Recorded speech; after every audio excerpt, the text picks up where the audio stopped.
சியாச்சின் பனிச்சரிவில் சிக்கி உயிரிழந்த 9 பேரின் உடல்கள் இன்று டெல்லி கொண்டு வரப்பட்டன. இதுகுறித்து நமது டெல்லி செய்தியாளர் ஸ்டீஃபன் அளித்த கூடுதல் விவரங்களை இப்போது பார்க்கலாம். சியாச்சின் பனிச்சரிவில் சிக்கிய 9 ராணுவ வீரர்களின் உடல்களானது தற்போது தில்லி பாலம் விமான நிலையத்திற்கு கொண்டு வரப்பட்டிருக்கிறது.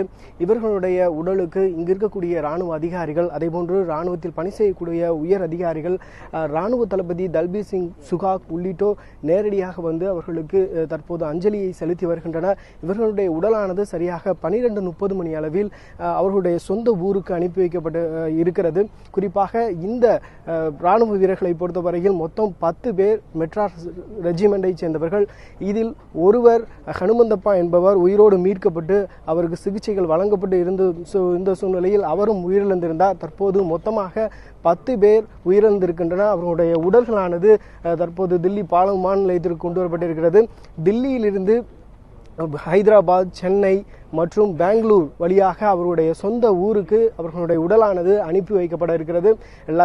லேக் என்ற இடத்தில் காஷ்மீரில் இருக்கக்கூடிய விமான தளத்தில் அவர்களுக்கு அங்கிருக்கக்கூடிய ராணுவ அதிகாரிகள் அனைவரும் அவருடைய இறுதி அஞ்சலியை ராணுவ மரியாதை செய்திருந்தனர். தற்போது இங்கு அவர்களுக்கு ராணுவ மரியாதையான செய்யப்பட்டிருக்கிறது.